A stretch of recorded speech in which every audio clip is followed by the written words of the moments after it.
Quero cumprimentar a todos com a graça e a paz do Senhor. Amém, meus queridos? Vamos elevar a Deus o nosso pensamento, o nosso coração. Vamos colocar a nossa vida diante dele nesta manhã. Dar-lhe graças pelo seu amor, pela sua bondade, pela sua misericórdia, que a cada dia se renova sobre as nossas vidas e que nessa manhã mais uma vez se renovou sobre nós. Inclina o seu coração diante do Senhor nesse momento. Agradeça a Ele pelo tempo, pela oportunidade que Ele te dá de poder estar na casa de Deus, na presença de Deus, para ouvir a sua palavra. E mais do que isso, coloque o seu coração diante do Senhor e diga a Ele: Senhor, eu estou aqui para ouvir a Tua voz, para ouvir a Tua palavra. Eu sei que Deus tem uma palavra para o seu coração nessa manhã. Querido Deus, nós somos gratos, Senhor. Somos gratos pelo Teu amor, somos gratos a cada manhã pela Tua bondade. Somos gratos, Senhor, pela Tua misericórdia, que mais uma manhã de domingo se renovou sobre as nossas vidas. Obrigado, Deus, pelo privilégio que eu tenho de estar na Tua casa hoje, pela manhã, para ministrar, para compartilhar a Tua palavra com essa comunidade. Obrigado, Senhor, por cada irmão, obrigado, Senhor, por cada irmã que nesta manhã vem ouvir a Tua voz, ouvir a Tua palavra. Nós queremos te pedir hoje, Senhor, que Teu Espírito tenha liberdade para agir, que Teu Espírito tenha liberdade para falar, que o Teu Espírito, Deus vivo, tenha liberdade para transformar vidas e corações através da Tua palavra, que é viva e que permanece para sempre. É porque é a Tua palavra, é porque ela é viva, é porque ela permanece para sempre. É que nesta manhã nós a compartilhamos, Senhor, com o desejo de que o Teu Espírito use cada uma de nossas palavras e que Teu nome, Deus vivo, seja louvado, seja honrado e seja glorificado através das nossas ações. No nome de Jesus, Pai Santo, nós Te glorificamos e bendizemos. Muito obrigado, Senhor, em nome de Jesus. Amém. Amém. Amém. Que Deus abençoe a todos. Bem-vindos e bem-vindas aí à nossa jornada de estudos através da Bíblia, livro por livro. Já tem alguns meses que nós começamos a nossa caminhada. Hoje nós avançaremos um pouco mais. Nós vamos lá para o primeiro livro de Samuel. É onde eu quero compartilhar com vocês hoje. Primeiro livro de Samuel, capítulo 16. Nós vamos ler os 13 primeiros versículos deste capítulo. 1 Samuel, capítulo 16, versículos de 1 a 13, vai ser o texto que eu selecionei para compartilhar com vocês essa manhã. A cada oportunidade que eu tenho, que Deus me concede para estar aqui com vocês nas nossas escolas bíblicas dominicais, nas manhãs de domingo, nós assumimos um compromisso de compartilhar uma mensagem relacionada a um livro da Bíblia, na ordem em que os livros se encontram. E na última vez que eu estive aqui na comunidade, compartilhando com vocês sobre Ruth, eu tive o testemunho de alguém lá fora que já entendeu mais ou menos como que é a dinâmica, né? Geralmente, de 15 em 15 dias, eu estou aqui para compartilhar com vocês. Eu não vou dizer o nome da pessoa porque eu não pedi autorização para isso, mas ela me disse que ela sempre tem feito a leitura desses livros de forma antecipada até o dia da ministração, porque como o livro é extenso e eu tenho só um momento, 45, 50 minutos para compartilhar uma mensagem do livro, então fica muito difícil às vezes entender um texto que é compartilhado se a gente não tiver uma noção de um contexto, uma noção do todo. Eu agradeci a pessoa por compartilhar o testemunho e disse que iria incentivar a igreja nesse sentido. A gente sempre ministra e depois eu digo para você: olha, leia o livro para entender melhor a mensagem, mas inspirado aí no exemplo dessa pessoa, eu quero estimulá-la a fazer isso, né? Então, antes do nosso encontro aqui na escola, faça a leitura do livro que nós vamos discutir. Eu só tenho um momento, então é só um fragmento de um texto que eu tenho como compartilhar com vocês. Nós fizemos aqui alguns anos atrás um estudo no livro de Neemias, são só uns poucos capítulos. Nós ficamos mais de um ano para estudar o livro de Neemias. Então, se a gente fosse estudar livro a livro, parte por parte, nós ficaríamos anos e anos e anos a fio só para estudar o texto como um todo. Então, o conselho que eu dou é esse: faça a leitura. No próximo encontro, talvez será daqui a uns 15 dias, no próximo encontro já leia o livro de 2 Samuel, porque quando nós viemos compartilhar, eu sempre tento dar uma ideia geral a respeito da mensagem do texto. Vai ficar mais fácil para você compreender a mensagem que nós queremos compartilhar, vai ficar mais fácil você entender aquilo que Deus quer trazer ao seu coração. Então hoje é 1 Samuel, capítulo 16, eu vou ler dos versos de 1 a 13, o texto diz o seguinte: Então disse o Senhor a Samuel: Até quando terás dó de Saul, havendo-o eu rejeitado, para que não reine sobre Israel? Enche o teu vaso de azeite e vem. Enviar-te-ei a Jessé, o belemita, porque dentre os seus filhos me tenho provido de um rei. Porém disse Samuel: Como irei eu? Pois ouvindo-o Saul me matará. Então disse o Senhor: Toma uma bezerra das vacas em tuas mãos e dize: Vim para sacrificar ao Senhor. E convidarás Jessé ao sacrifício, e eu o farei saber a quem hás de fazer, o que hás de fazer, e ungir-me-ás a quem eu te disser. Fez, pois, Samuel o que dissera ao Senhor e veio a Belém. Então os anciãos da cidade saíram ao encontro, tremendo, e disseram: De paz é a tua vinda? E disse ele: É de paz, vim sacrificar ao Senhor. Santificai-vos e vinde comigo ao sacrifício. E santificou ele a Jessé e aos seus filhos e os convidou ao sacrifício. E sucedeu que, entrando eles, viu a Eliabe e disse: Certamente está perante o Senhor o seu ungido. Porém o Senhor disse a Samuel: Não atentes para a sua aparência, nem para a altura da sua estatura, porque eu o tenho rejeitado. Porque o Senhor não vê como vê o homem, pois o homem vê o que está diante dos olhos, porém o Senhor olha para o coração. Então chamou Jessé a Abinadab e o fez passar diante de Samuel, o qual disse: Nem a este tem escolhido o Senhor. Então Jessé fez passar a Samar, porém disse: Tampouco a este tem escolhido ao Senhor. Assim fez passar Jessé seus 7 filhos diante de Samuel, porém Samuel disse a Jessé: O Senhor não tem escolhido estes. Disse mais Samuel a Jessé: Acabaram-se os jovens? Disse ainda: Falta o menor, e eis que apacenta as ovelhas. Disse, pois, Samuel a Jessé: Envia e manda-o chamar, porquanto não nos assentaremos em roda da mesa até que ele venha aqui. Então mandou em busca dele e o trouxe, e era ruivo e formoso de semblante e de boa presença. E disse o Senhor: Levanta-te e unge-o, porque este mesmo é. Então Samuel tomou o vaso de azeite e ungiu-o no meio dos seus irmãos. E desde aquele dia em diante, o Espírito do Senhor se apoderou de Davi. Então Samuel se levantou e se tornou a Ramá. Amém. Que Deus nos ajude, que Deus nos conduza na ministração da sua palavra.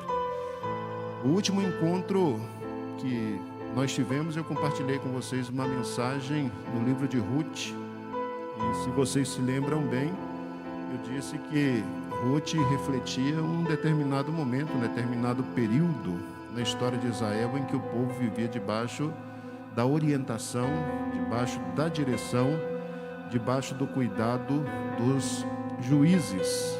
O livro de Ruth é a história de uma família que Deus pensou num dado momento da história de Israel em que o povo vivia, sob a égide, sob a guarda, sob o cuidado dos juízes. E como eu compartilhei com vocês já há algum tempo atrás, o período dos juízes foi um período difícil na história de Israel. Um período de altos e baixos, e mais de baixos do que de altos, né?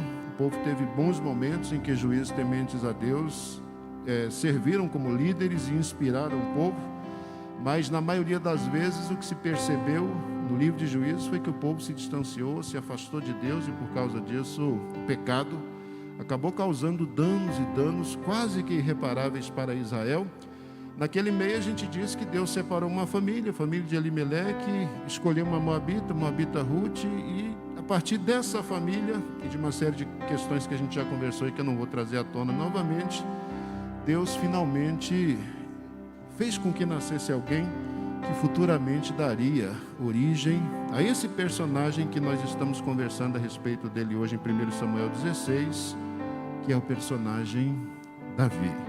Então, o livro de Ruth, se vocês se lembram bem, os últimos versículos do capítulo 4 retratam ali uma pequena genealogia de Boaz.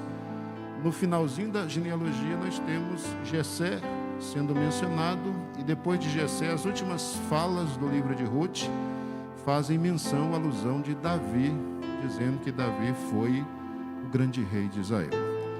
Esse livro de 1 Samuel é um livro importante. Todos os livros da Bíblia são importantes, mas quando eu digo que é um livro importante é porque em um dado momento ele faz uma espécie de divisão de tempos ou de períodos.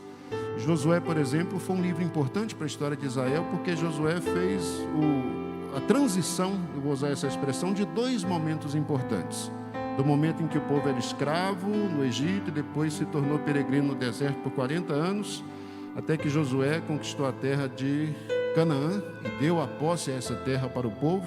Então o livro de Josué serviu como transição de um momento de peregrinação no deserto para um momento em que o povo se apropria da terra e passa a usufruir das promessas que Deus havia feito a partir de Abraão, de Isaac e de Jacó, e que agora Israel podia usufruir, podia desfrutar. Então Josué faz a transição das caminhadas ou das jornadas no deserto para a conquista da terra prometida e a apropriação de todas essas bênçãos que Deus lhes garantiu por herança. E aqui nós temos Samuel, que também é um livro de transição, o primeiro livro de Samuel, o segundo livro de Samuel. Na perspectiva judaica, a gente tem um livro só, que é o livro de Samuel. Se você, por exemplo, folhear uma Bíblia hebraica, você vai perceber que lá não tem 1 Samuel nem 2 Samuel.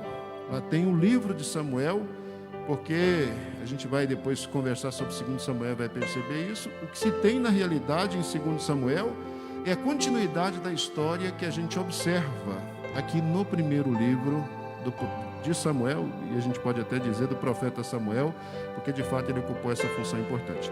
Mas o livro de Samuel é importante por quê? Porque o livro de Samuel retrata os últimos períodos do povo de Israel na época dos juízes, como Ruth retratou um momento na história dos juízes.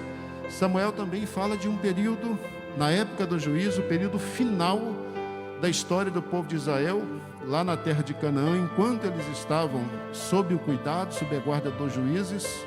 Samuel foi o último grande juiz que Israel conheceu, e a história dele é importante por quê? Porque ele vai servir exatamente como um agente de transição no processo. Então ele é o último juiz e ele é a pessoa que Deus escolheu para fazer com que a monarquia, a realeza, de uma vez por todas fosse estabelecida em Israel. Então, quando Samuel morre, o último dos juízes de Israel, então a gente pode dizer que efetivamente a monarquia foi estabelecida, e daqui por diante, até o final da história de Israel, tem muito chão pela frente ainda, mas esse povo aqui vai ter um fim, infelizmente, um fim trágico, um fim dramático. Da época de Samuel por diante, o que a gente observa é o estabelecimento da monarquia, e aí Saul, o primeiro rei, depois uma série de outros vão ocupando esse lugar importante na história desse povo, e Israel, de uma vez por todas, vai se constituir numa grande nação, como as outras nações eram constituídas na época, com reis que iam adiante delas e que serviam como representantes legais diante do povo e também diante dos seus deuses. O livro de 1 Samuel, ele pode ser dividido em 3 etapas, em 3 blocos, e esses 3 blocos eles são assim bem caracterizados aqui no material. A gente tem, por exemplo, Samuel capítulo 1 ao capítulo 7, o livro de Samuel, que retrata sobre a vida e o ministério de Samuel. Então, se você começar lá no capítulo 1, você vai ver que a época ainda é a época dos juízes. O que é interessante, particularmente nos 2 primeiros capítulos, no último livro, que foi Ruth, eu falei para vocês sobre a importância da maternidade. No propósito redentor de Deus. Através de Ruth, Deus preservou uma linhagem que seria a linhagem de Jesus. E é interessante perceber que na história de Samuel a gente vê novamente a importância da maternidade nesse propósito redentor de Deus. Agora a gente não tem alguém da linhagem de Judá que vai ser escolhido por Deus para abençoar o povo de Israel. Nós temos alguém de uma outra linhagem, da linhagem de Efraim. Mas o que é interessante, ou pelo menos lá das terras de Efraim, mas o que é interessante nesse contexto como um todo, é que essa mulher é uma mulher estéril, é Ana. Vocês conhecem a história, quem não conhece precisa ler os primeiros capítulos do livro de Samuel para entender bem a história. Mas todo mundo já ouviu falar de Ana, a mulher que era estéril e que orou e que pediu a Deus que lhe desse um filho, e que prometeu a Deus que se Deus lhe concedesse o seu pedido, ela daria o seu filho para o serviço de Deus. Ela era estéril e a Bíblia diz que Deus ouviu o clamor de Ana, que Deus lhe concedeu um filho. Quando o menino foi desmamado, Samuel, ela o levou até Siló, até o juiz da época, que era Eli, e ela doou o menino. Ela deu o menino para a casa de Deus e disse: olha, eu fiz um pedido a Deus, uma promessa a ele, que se Deus me desse um filho, eu iria doá-lo, eu iria entregá-lo para o serviço de Deus, para a casa de Deus. E de fato, a mulher o fez. E aí Deus a abençoou de forma tão extraordinária que depois de Samuel ela teve mais 5 filhos e a vida dessa mulher foi uma bênção. Então a gente percebe de novo como Deus vai sempre usando mulheres, e a partir da maternidade Deus vai preservando seu povo. Samuel foi alguém extremamente importante aqui no final da época dos juízes, porque foi alguém que amou a Deus, foi alguém que temeu a Deus, foi alguém que honrou a Deus, foi alguém que serviu a Deus. Foi alguém que ouviu a voz de Deus, foi alguém que fez com que a voz de Deus pudesse ser ouvida. Numa época em que a Bíblia diz que a voz do Senhor havia silenciado, que ninguém quase nunca mais ouvia falar a respeito de Deus, ouvia o Deus de Israel falando. Eli, o último dos sacerdotes, que era uma espécie de juiz de Israel, infelizmente havia se corrompido. Apesar de aparentemente ter sido um sacerdote fiel, não conseguiu administrar bem a sua família, e os seus 2 filhos se tornaram infiéis. Seus 2 filhos profanaram o templo de Deus, a casa de Deus. Os seus 2 filhos escandalizaram o povo de Israel e fizeram com que um povo que já tinha uma inclinação para se distanciar de Deus ficasse mais longe ainda dele. Então, num contexto como esse, surge esse menino Samuel no templo de Deus. Deus o chama, Deus se revela a ele, Deus fala com Samuel. Samuel é reconhecido como um profeta, como alguém que ouve a voz de Deus, que compartilha essa voz com as pessoas. Deus faz questão absoluta de confirmar cada uma das palavras desse menino, de maneira que os 7 primeiros capítulos aí do livro de Samuel vai contar essa história. Eli, a família dele, o fracasso da família de Eli, as derrotas que Israel sofre por causa dos pecados de Eli e de seus filhos. Depois do momento em que Samuel se eleva diante de Israel como grande líder espiritual, como grande juiz, que intercede pelo povo para que Deus os guarde de inimigos ferozes que são os filisteus e que causam grandes danos para Israel. Então até o capítulo 7 a gente tem isso, tem a história de Samuel, desse grande homem de Deus. Quando a gente vai para o capítulo 8, e aí do capítulo 8 até o capítulo 15, um novo personagem é inserido na história. Capítulo 8, a história de Samuel já está se findando, ele já está velho, ele tem 2 filhos, os filhos são juízes também em Israel. E aqui a gente tem um paradoxo que nós nunca vamos entender. Tem coisa na Bíblia que a gente nunca vai compreender com clareza. A gente tem um Eli, aparentemente foi um homem que temeu a Deus, que honrou a Deus, que amou a Deus. A Bíblia não tem nenhuma descrição que de alguma forma comprometa o caráter, a fidelidade, o compromisso dele com Deus, mas que não soube criar os seus filhos, que por causa disso teve problemas seríssimos, e os filhos também enfrentaram problemas sérios. A gente tem também Samuel, um grande homem de Deus, uma pessoa que em momento nenhum a Escritura aponta qualquer resquício de falha no seu caráter, no seu compromisso, na sua aliança com Deus, mas que também não soube criar os seus filhos. Quando Samuel está velho e os filhos dele aparentemente assumem o poder, o povo está insatisfeito. E uma das reclamações do povo é que os filhos de Samuel, eles não caminham de acordo com ele. Eles são ávaros também. Isso, de alguma maneira, chama a nossa atenção para o fato de que, apesar de pais e mães serem boas influências, influências necessárias para os seus filhos, cada pessoa precisa ter a sua experiência pessoal com Deus. Cada um precisa conhecer a Deus de forma pessoal. A gente costuma dizer que Deus tem filhos, Deus não tem netos. Então, filho de crente não é necessariamente filho de Deus. Filho de crente é só filho de crente. Filho de crente precisa ser filho de Deus também. O Deus do meu filho não é avô dele. Ele é pai dele da mesma forma que é meu pai. Ele é senhor dele da mesma forma que é meu senhor.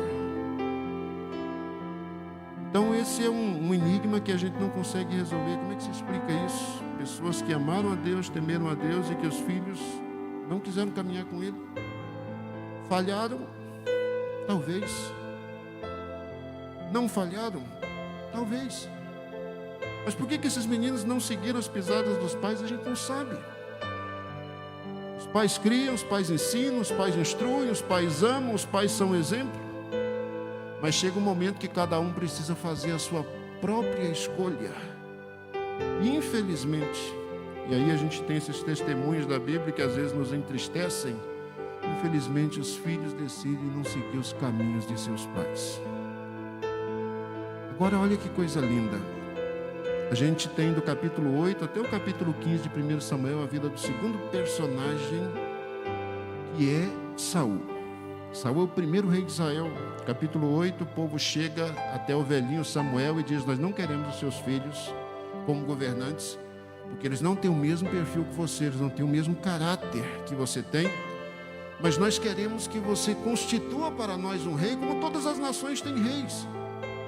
Nós queremos de agora por diante que Israel se torne uma monarquia, que nós tenhamos um rei que nos represente, que vá diante de nós nas nossas batalhas, que nos conduza, que nos guie.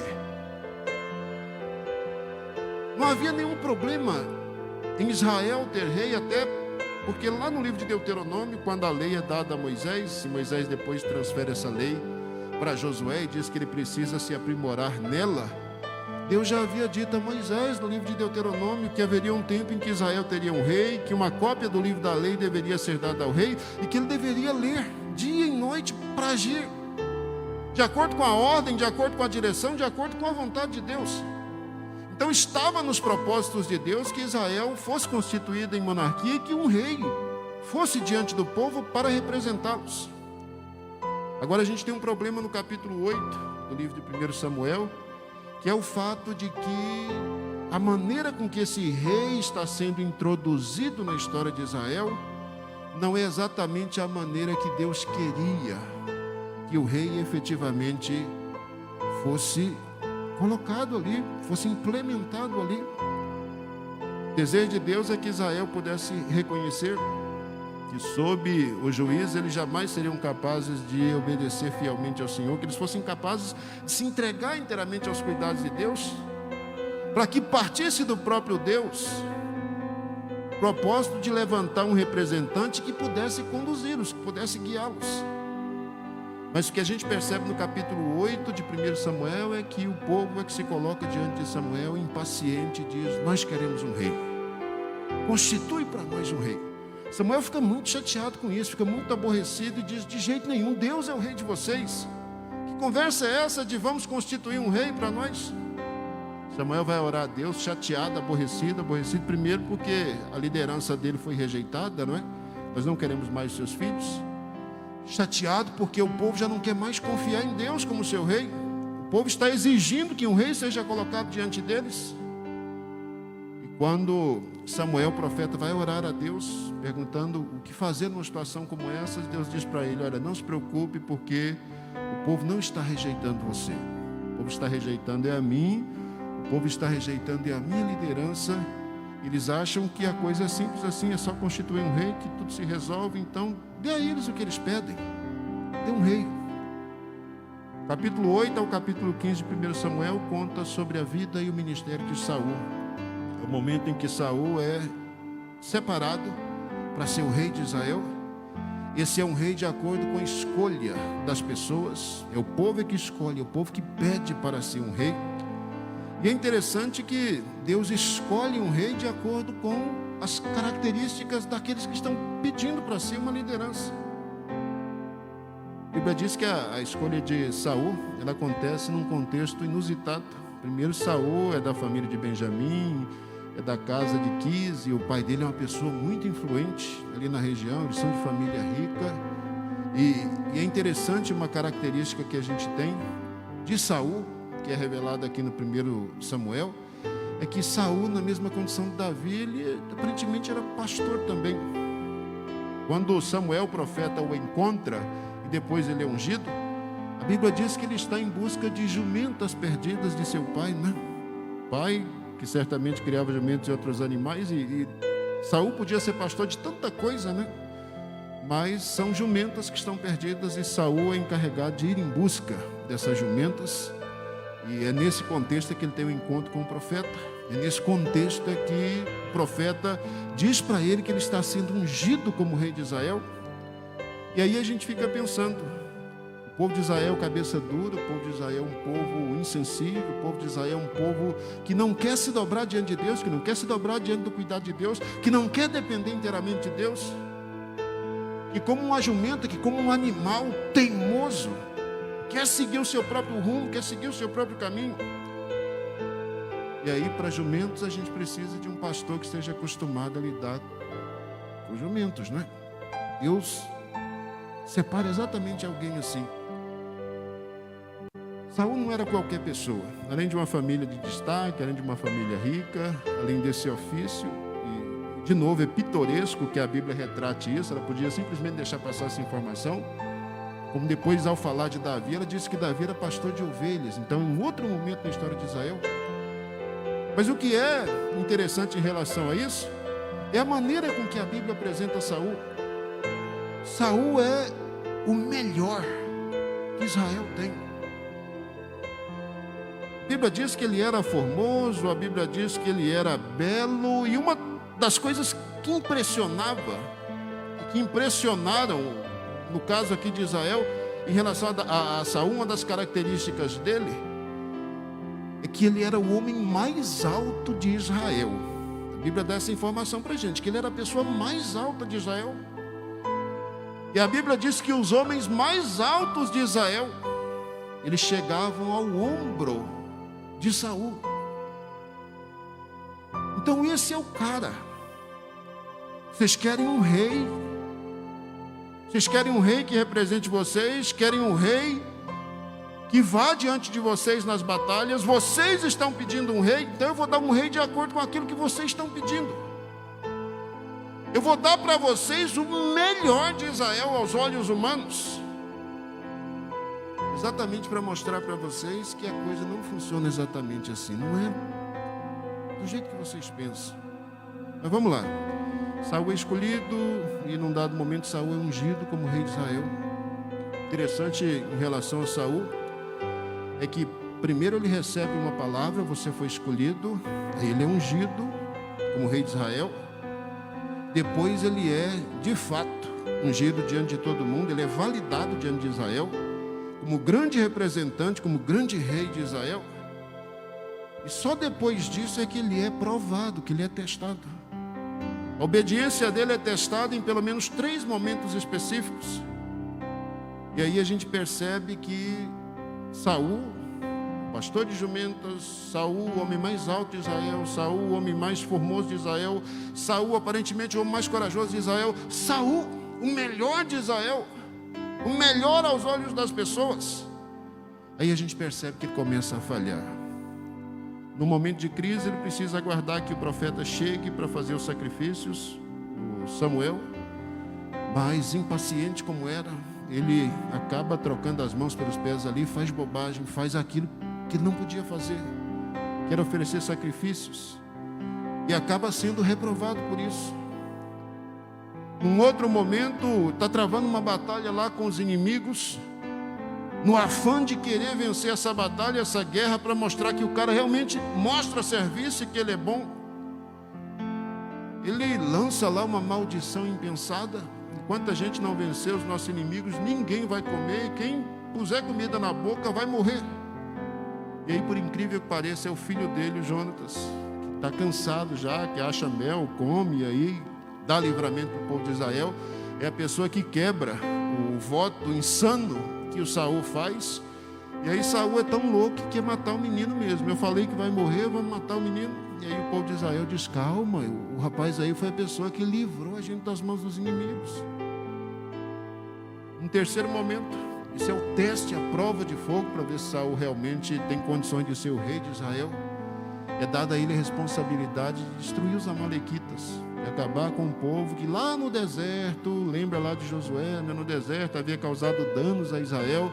Josué e um grupinho que foi lutar contra esse povo, enquanto Moisés subiu no monte, levantou as mãos intercedendo. Então esses amalequitas lá no deserto, chegou o tempo de Deus vingar. Deus havia dito para Moisés: pode escrever isso, que eu vou riscar a memória de Amaleque da face da terra. Na época dos reis, chegou o momento da vingança acontecer, de Deus efetivamente derramar juízo sobre os amalequitas. Saul foi um instrumento que Deus usou para isso, o que deveria usar. E a ordem de Deus era clara: destrua Amaleque, destrua tudo que ele tem. Saul vai, e quando começa a ver que os animais são gordos e bonitos, ele decide destruir só aquilo que é ruim aos seus olhos, guardar gado bom, guardar as coisas que são boas. E vamos deixar Amaleque vivo também, porque talvez o nosso inimigo seja mais útil para a gente vivo do que morto. Então, ele falhou. Primeiro foi ungido rei, depois de ungido rei, é que a fidelidade dele foi testada, e ele falhou nos 3 testes aos quais ele foi submetido. Quando ele falhou nesse terceiro, Samuel, aquele que o havia ungido, chegou a ele e disse: olha, você pisou na bola, você falhou. Deus mandou você destruir os seus inimigos, você não cumpriu a palavra do Senhor, você já se mostrou uma pessoa infiel, uma pessoa que não tem compromisso, uma pessoa que não ama a Deus, uma pessoa que não conhece a Deus, uma pessoa que não se compromete com Ele, uma pessoa que não se submete aos seus cuidados, uma pessoa que não entendeu o real papel de um rei de Israel. Os reis dos povos e das nações lá fora, eles são deuses. O rei de Israel, ele é só o representante. Ele é só aquele que vem em nome do verdadeiro rei de Israel. Alguém só pode ser rei de Israel se ele conseguir se submeter inteiramente ao senhorio, se ele conseguir se submeter inteiramente ao poder, ao domínio do verdadeiro Deus de Israel, porque aí ele pode representá-lo. Mas você não entendeu isso, você não compreendeu isso. Moral da história, capítulo 15 termina com Samuel com dor no coração, dizendo para Saul: Deus rasgou de você o reino, e Ele deu esse reino para alguém que é melhor do que você. Você não serve aos olhos de Deus para dar continuidade a esse projeto majestoso que é o projeto da monarquia. Agora, o que é interessante é que quando Deus rejeita o governo de Saul, não é que Deus destrona Saul, não. Saul foi rei sobre Israel durante 40 anos, ele cumpriu período dele de monarquia. Para um povo que age como jumentas, é preciso de um pastor que de fato saiba lidar com essas pessoas. Essa geração que pediu um rei e que teve Saul como rei, foi a geração que teve que tolerá-lo. Até o capítulo 31 de 1 Samuel, nós temos as atrocidades que Saul cometeu em Israel contra Deus, contra o povo de Deus, contra sacerdotes, contra a nação em geral. Então o povo pagou um altíssimo preço, por causa da infidelidade de Saul, por causa da falta de compromisso dele e por causa da escolha equivocada que eles fizeram. Agora, o que é que tudo isso tem a ver com o que nós lemos hoje? Tem tudo a ver. Capítulo 16 até o capítulo 31. É a terceira parte da história do livro de 1 Reis. Aqui aparece um novo personagem. Esse novo personagem que aparece aqui a partir do capítulo 16, a partir do versículo 1, é Davi. O primeiro versículo que nós lemos aqui no capítulo 16 diz que Deus chamou a atenção de Samuel. Samuel, até quando você vai ficar com dó de Saul? Até quando você vai ficar com dor no coração, lamentando pelo fato de eu ter rejeitado a dinastia dele, os herdeiros dele, para continuarem sob o trono? Até quando você vai ficar nessa posição? Sai do lugar onde você está e vai para um outro local, porque você hoje vai ungir o novo rei de Israel. Interessante. A ordem que Deus dá para ele: você vai sair, vai pegar lá o seu vaso de azeite, como você fez lá com o primeiro rei, e você vai até Belém. Você vai procurar uma família. O dono da casa se chama Jessé. Quando você chegar nessa família, você vai reunir Jessé, consagrar ele, consagrar os filhos de Jessé. E depois que você fizer isso, eu vou escolher. A escolha é minha. Eu vou escolher o rei de Israel a partir da família de Jessé. Interessante isso, né? Quando o livro de Ruth registra lá a história da genealogia, aquela história lá, aquela genealogia já é registrada muito tempo depois que a história aconteceu. Por isso que a pessoa sabe que Jessé foi pai de Davi, o rei de Israel. Mas nesse momento aqui ninguém sabe ainda quem é o novo rei. Essa ação de Deus na história conduzindo as coisas, de maneira que tudo venha convergir para a glória dele, de maneira que tudo venha convergir para que os seus propósitos se cumpram. Isso é extraordinário.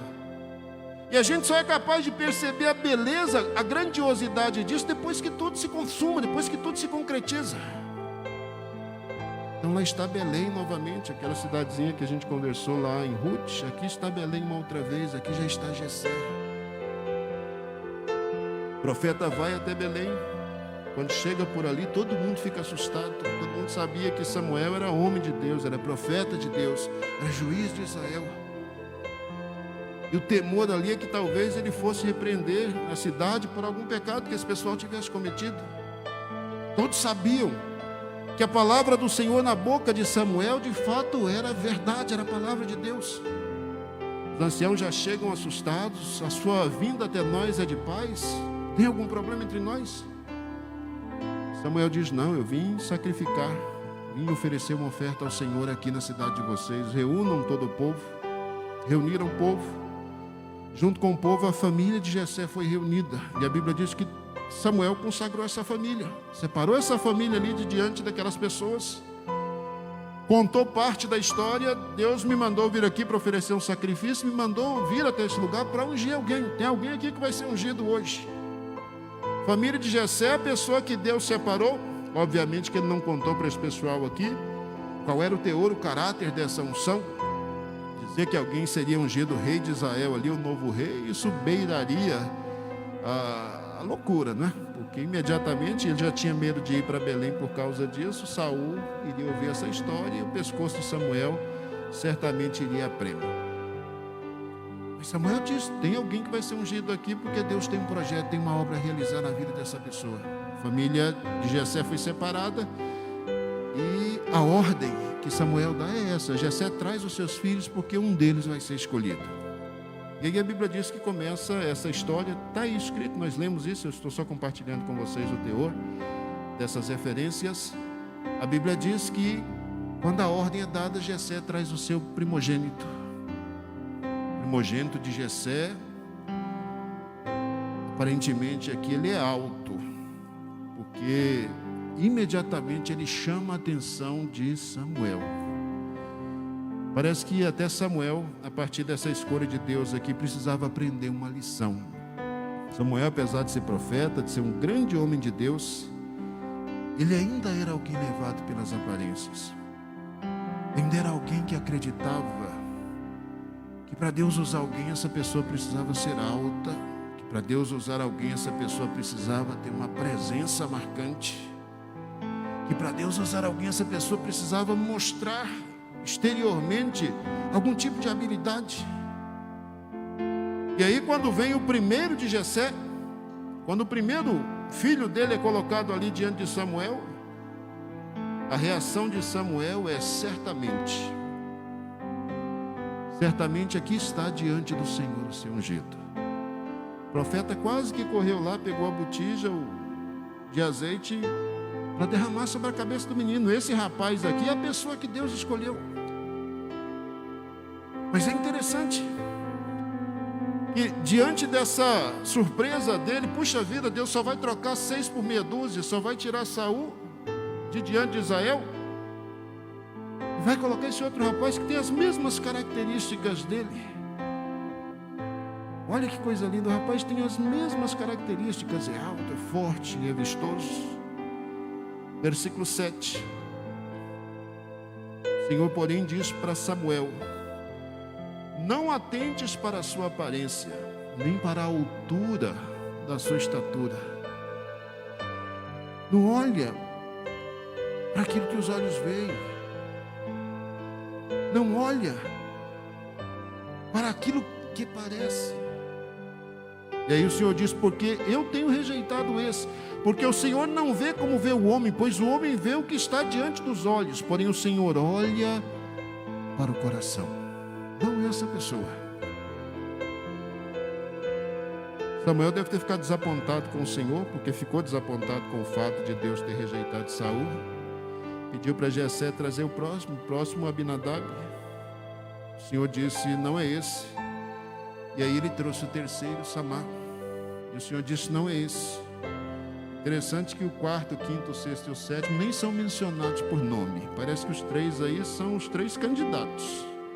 Se não for o primogênito, ou o segundo ou o terceiro, possivelmente não seja nenhum dos outros. E a Bíblia diz que o Jessé fez passar os outros 4 diante do profeta. E é muito interessante isso.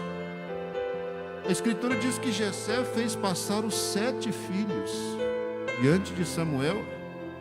E Samuel disse: o Senhor não escolheu nenhum destes.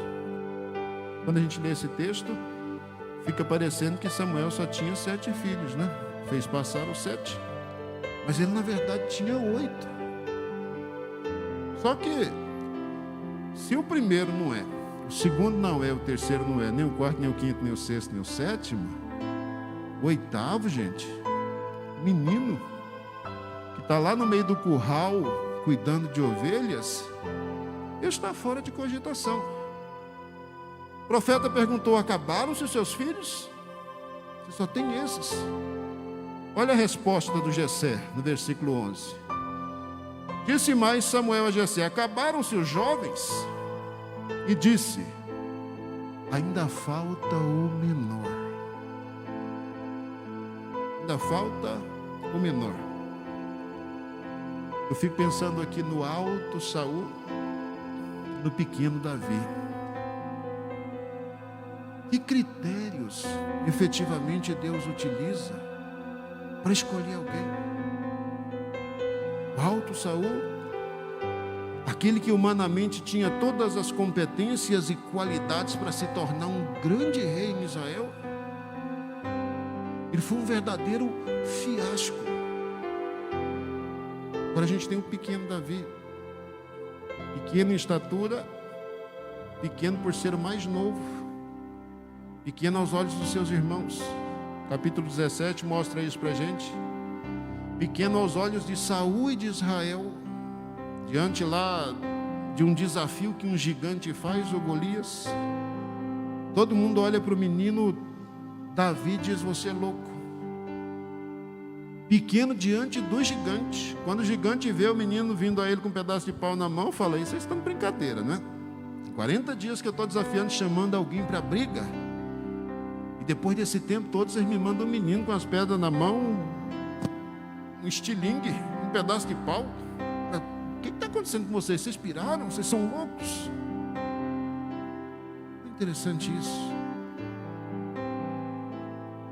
Você já se sentiu nessa condição assim, de um pequeno, do pato feio da família de Deus? Não falando da sua família não, da família de Deus.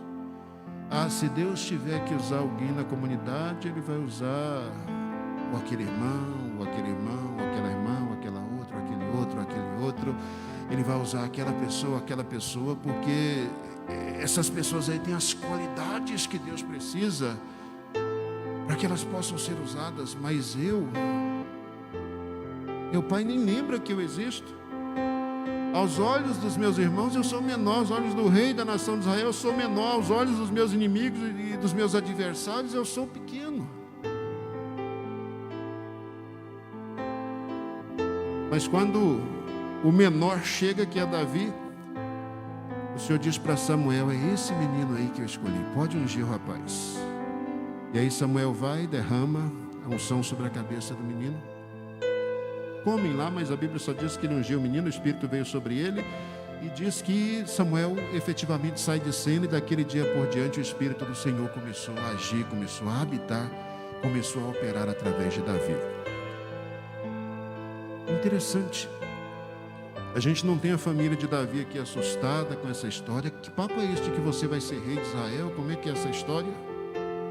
Possivelmente Samuel não tenha dito nem para Jessé, possivelmente ele não tenha dito nem para Davi, que Deus o havia escolhido, que Deus o havia separado para ser rei de Israel. E se ele tiver dito isso para Davi, isso pode ter sido algo assim tão extraordinário, mas tão extraordinário que ninguém tocou no assunto.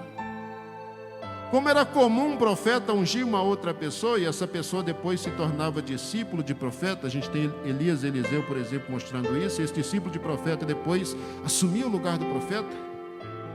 Alguém poderia ter interpretado essa unção de Samuel como sendo uma unção para que Davi se tornasse um discípulo de profeta, e quem sabe depois da morte de Samuel se tornasse um grande profeta em Israel. Mas o caso de Davi é um caso importante, interessante, por quê? Porque enquanto Saul, primeiro é escolhido para ser rei de Israel, é ungido para ser o rei de Israel, e só depois é provado, Deus fez o contrário no caso de Davi. Davi foi ungido primeiro para ser rei de Israel, foi escolhido para ser o rei, mas antes de poder se assentar no trono, antes de poder ocupar esse lugar, Davi teve que aprender de fato o que significava ser rei de Israel. Davi teve que desenvolver as qualidades, teve que desenvolver as características de alguém que realmente pudesse ocupar esse espaço, de alguém que não só se assentaria no trono uma vez, mas de alguém que garantiria para a sua dinastia um lugar depois da sua morte. E aí, quando a gente lê o restante do capítulo do livro de 1 Samuel, capítulo 17, 18, e vai indo até o capítulo 31, aí a gente percebe essas qualidades em Davi. Davi tem uma série de qualidades que ele vai desenvolvendo durante a sua vida. Então ele não foi ungido rei de Israel, como foi o caso de Saul hoje. Na semana seguinte ele se assentou no trono. Ele foi ungido rei de Israel e levou décadas para assumir o trono. Não foi no dia seguinte, nem na semana seguinte, nem no mês seguinte, nem no ano seguinte, nem na década seguinte. Por uns 30 anos, do dia em que ele foi ungido até o dia em que efetivamente ele se assenta no trono para reinar. 30 anos, mais ou menos, para Davi desenvolver as características de alguém que iria se assentar no trono uma vez, que garantiria esse lugar para a sua dinastia.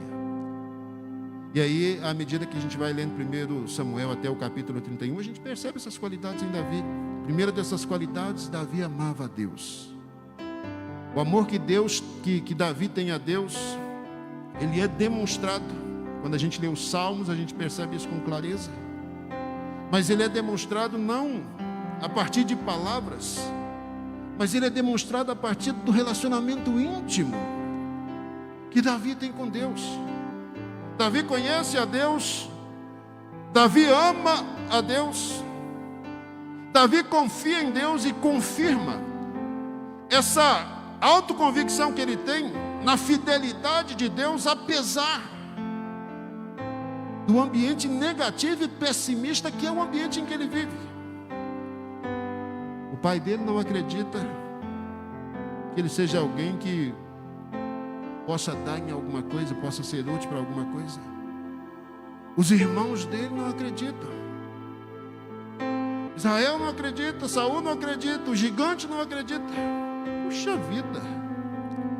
Esse menino tinha tudo para ser um derrotado na vida, para desanimar e dizer, já que ninguém acredita em mim, as favas. Mas o que é que a gente percebe nele? Conhece o seu Deus, ele confia em Deus, ele é capaz de manter a sua convicção, apesar de toda a resistência. Quando ele está, por exemplo, no capítulo 17, diante de Saul, o rei, ele ouve o gigante desafiando o povo de Israel e todo mundo tremendo de medo. Ele vai lá diante de Saul e diz, olha, eu tenho coragem de enfrentar esse homem, eu tenho coragem de peitar esse cara aí, eu tenho coragem. Saul olha para ele e diz, menino é assim mesmo, né? Adolescente tem esses rompantes assim de não ter noção de perigo.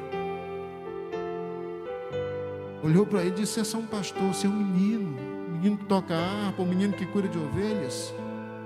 Esse cara que você está dizendo que é capaz de encarar, tem 2,95 m de altura.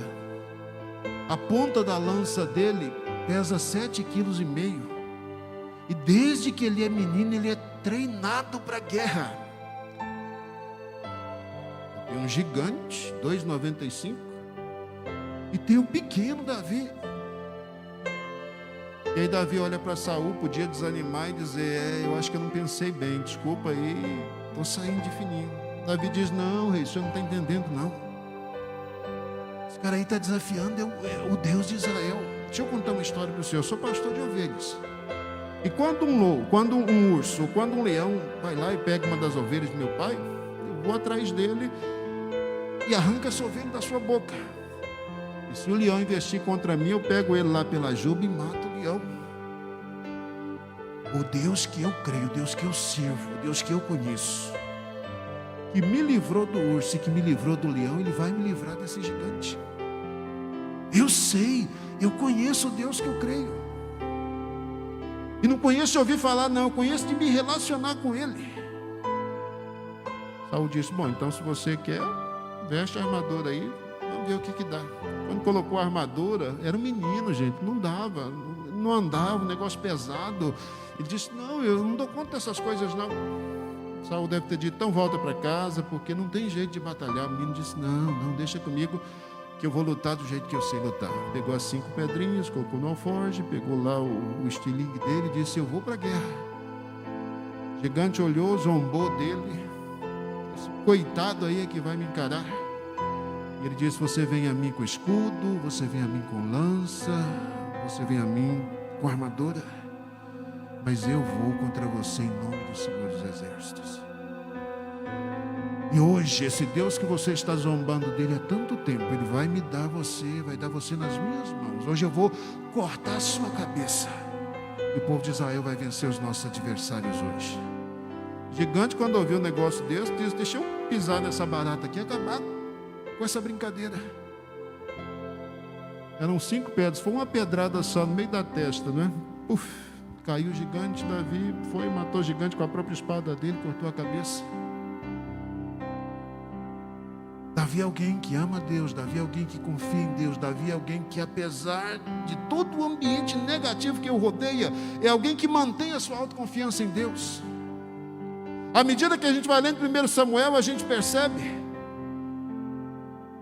que Davi é alguém que, quando assume o trono, e depois a gente vai ver isso aí, particularmente em 2 Samuel, ele é alguém que entende que o trono é o lugar de alguém que serve a Deus e que serve o povo de Deus. Davi é alguém que tem um coração quebrantado, tem um coração transformado. É alguém que vai viver um período longo de provações. Do capítulo 18, 19 até o 31 é provação em cima de provação, perseguição em cima de perseguição, perigo em cima de perigo. Mas ele é alguém que, apesar da provação, aprendeu a ser paciente, aprendeu a esperar o tempo de Deus, aprendeu a esperar a hora de Deus. Teve pelo menos 2 oportunidades para matar o seu inimigo, Saul. Teve 2 chances para tirar a vida dele se quisesse. E caso Saul fosse morto, aí sim ele poderia usurpar, poderia tomar o trono para si. Mas ele entendeu uma coisa, foi Deus quem colocou Saul e é Deus quem vai tirar. Saul foi ungido por Deus, Deus o colocou no trono. O dia que Deus quiser tirar Saul, Deus vai tirar. Eu vou ser paciente, eu vou caminhar no tempo de Deus, eu vou caminhar de acordo com a direção de Deus. Ele foi alguém que na tribulação, que na perseguição, que na dificuldade aprendeu a exercitar a paciência. E deixou sempre nas mãos de Deus, sempre nas mãos de Deus a vingança. Davi podia se vingar de muitos de seus inimigos, mas ele sempre colocou isso nas mãos do Senhor e disse: de Deus ou a Deus pertence a vingança. E aí, quando a gente vê o final da história de Davi, a gente percebe que mesmo na punição, que Davi erra como qualquer pessoa erra, e Davi é punido por Deus por causa dos seus pecados. Deus não tem filhos prediletos, não tem. Salário de pecado é morte, salário de pecado é morte para qualquer pessoa. Mas Davi, mesmo no momento de dor, no momento de sofrimento, mesmo no momento em que ele é punido, é castigado por causa dos seus pecados, ele aprende a aceitar com humildade o juízo de Deus sobre a sua vida por causa dos seus pecados, e ele se mantém sempre numa posição de humildade diante do Senhor. Davi é o pequeno que venceu um gigante, Golias, e geralmente é isso que faz a gente se lembrar de Davi, mas o gigante Golias foi o menor dos gigantes que Davi teve que vencer. Davi teve que vencer o gigante do pai Jessé, Davi teve que vencer os gigantes dos irmãos, Davi teve que vencer o gigante rei Saul, Davi teve que vencer os gigantes de Israel, Davi teve que vencer um monte de gigantes que se levantaram para tentar de alguma forma, para tentar de alguma maneira desvirtuá-lo, tirá-lo do propósito de Deus, do projeto de Deus. Mas como foi que Davi venceu tudo isso? Davi venceu tudo isso amando a Deus, confiando em Deus, submetendo-se a Deus, acreditando na fidelidade dele, esperando o tempo dele, colocando-se humildemente diante dele, reconhecendo as pessoas que estavam do seu lado, reconhecendo aquilo que as pessoas que estavam do seu lado faziam, reconhecendo a justiça de Deus quando o castigo vinha, e mantendo-se numa posição de humildade e de reconhecimento de que o controle de todas as coisas, o controle absoluto, estava nas mãos daquele que era o verdadeiro rei de Israel. Então eu fico pensando, a história de Davi começa aqui no capítulo 16, ela vai pelo livro dos 2 Samuel, depois vai pelo livro dos reis e das crônicas, mas ela começa exatamente aqui. Ela começa a partir de um pequeno, do menor, que nem o pai se lembra, mas que é separado por Deus para ser o grande rei de Israel, que é separado por Deus para ser aquele que vai confirmar de uma vez por todas o trono em Israel, e para ser aquele que de uma vez por todas vai gerar o seu descendente mais ilustre que a história da humanidade conheceu, que foi a pessoa de Jesus. Olha o que Deus é capaz de fazer com o pequeno. Olha o que Deus é capaz de fazer com o menor da sua casa. Por isso que um dia Jesus disse para os discípulos dele que quem quisesse ser grande no reino de Deus precisaria ser servo de todos. Agora quem quisesse ser o maior no reino aí tinha que ser o menor, tinha que ser o escravo de todo mundo, né? É assim que funciona. Feche seus olhos, coloca o seu coração diante do Senhor nesse momento. A Bíblia diz que as coisas que outrora foram escritas, e é uma referência, uma alusão clara à revelação que está contida no Antigo Testamento, elas foram escritas com o propósito de instruir-nos, a fim de que nós mantenhamos viva a nossa esperança. Isso que aconteceu foi uma experiência de Davi, e isso mudou toda a história, inclusive a história da salvação, mas a experiência de Davi, o princípio que de uma vez por todas norteou a vida de Davi, ele é um princípio que permanece para sempre. Quem Deus quer usar? Deus vai usar sempre aquele que for menor. Quem Deus quer usar? Deus vai usar sempre o pequeno, aquele que o conhece, aquele que o ama, aquele que anda sob sua égide, sob sua liderança, sob seu cuidado, aquele que espera o tempo de Deus, aquele que se submete de forma irrestrita ao juízo de Deus e que se mantém debaixo da sua orientação em humildade. Essa é a pessoa que Deus vai usar. Você é assim?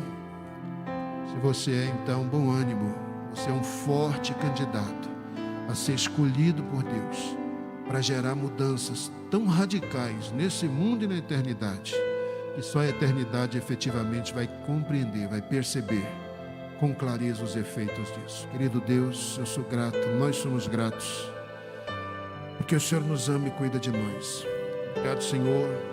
Obrigado, Salvador, pelo tempo, pela oportunidade que eu tenho de compartilhar essas palavras com os meus irmãos e irmãs em Cristo. Cada uma dessas pessoas aqui presentes, Senhor, sejam guardadas, sejam cuidadas, sejam protegidas, sejam livres, Deus, do mal, livres da tentação, livres da queda, livres do fracasso. Que cada um de nós, ó Deus, saiba humildemente confiar em Ti, depender de Ti. Que cada um de nós saiba, Senhor, humildemente confiar inteiramente nas Tuas escolhas, confiar inteiramente na Tua direção. Que cada um de nós, ó Deus, reconheça o nosso lugar diante de Ti, que é o lugar de menor, que é o lugar de pequeno. Que cada um de nós perceba, Deus, a importância de confiar em Ti, apesar dos gigantes, de confiar em Ti, Pai Celestial, apesar das adversidades, das dificuldades. Que cada um de nós, ó Deus, saiba confiar inteiramente no Teu cuidado, na Tua bondade, na Tua misericórdia, porque assim seremos abençoados e a nossa posteridade dará testemunho das grandes coisas que o Senhor fez por nós e haverá de fazer por outras pessoas. Cuida de cada um de nós, Deus. Nós Te louvamos e bendizemos. Muito obrigado, Senhor. Em nome de Jesus.